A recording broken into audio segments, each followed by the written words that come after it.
Veste, kje je Latvija? Jaz ne vem. Latvijska ljudska pravljica Mačja snažnost. Ste že kdaj gledali, kako se mačke snažijo? Dolgo in natančno si s tačko in jezikom očistijo ves kožušček. Vendar pa ni že od nekdaj tako. Nekoč so bile mačke hudo nemarne, dokler se ni nekaj zgodilo. Pred davnimi časi je živel velik, črn, kosmat mačkon. Zaželelo se mu je kaj prigrizniti. Prenajedel sem se že teh presnetih miši, se je namrščil. Stalno nekaj stikajo po tleh, se potikajo po prašnih kotih, pa še čudnega vonja so. Kaj pa, če bi poskusil kakšnega ptička? Ptički letijo po nebu, dišijo po sončku in svežem gozdu. To bo nekaj slastnega.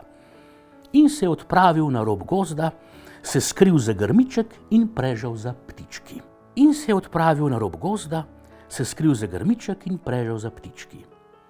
Ni mu bilo treba čakati prav dolgo. Mimo je priletela sinička in šaus, že jo je imel v gobčku. Odnesel si jo je v svojo hišo, da si bo tam v miru privoščil pojedino. Ko je sinička prišla v mačje domovanje, je zadrhtela od groze in nato še od studa. Ti nemarni pacek, s takšnimi umazanimi tacami boš jedel, kakšen cicifuj, kje so pa tvoje manire? Da se ti ljubi še pred smrtjo ščebetati takšne traparije, je zagodrnjal črni barabin. To ni nobena traparija, nisi nikoli opazoval svojih gospodarjev? Seveda sem ju, saj živim z njima, se je branil mačkon. Si morda spregledal, da se ljudje umijejo pred vsakim obrokom, da ne jedo kakor pujsi, je začivkala sinička. Jaz že nisem noben pujs, jaz sem maček, je bil zdaj naš črnuhkar užaljen. Potem pa upam, da si boš te umazane tace umil, preden boš začel jesti. Cicifuj, je prebila sinička.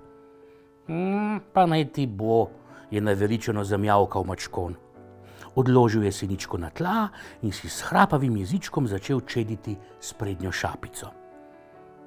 Sinička si je pogladila nacufana krilca, zaprhutala, si s kljunčkom uredila pomečkana peresa in odletela skozi okna na svobodo.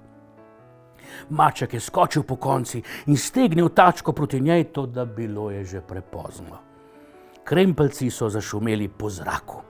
Sinička pa je sedla na najvišjo vejo drevesa na vrtu in veselo zaščebetala.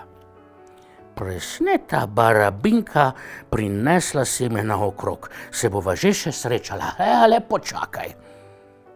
Če je že ostal brez ptičke, pa se je vsaj do konca temeljito očedil. Nazadnje se je pogledal v ogledalo in si dejal, sem pa prav čeden. No prav. Se bom pa odslej lišpal, ampak šele po jedi. Saj vendar nisem človek, mar ne? In res je bilo odslej tako. Od tistega časa se mačke najprej najejo, šele potem se s tačko in hrapavim jezičkom temeljito umijejo. Ljudje počnemo to pred jedjo, seveda ne s tačko in jezikom. Seveda je tudi res, da ne jemo miši in siničk. K sreči.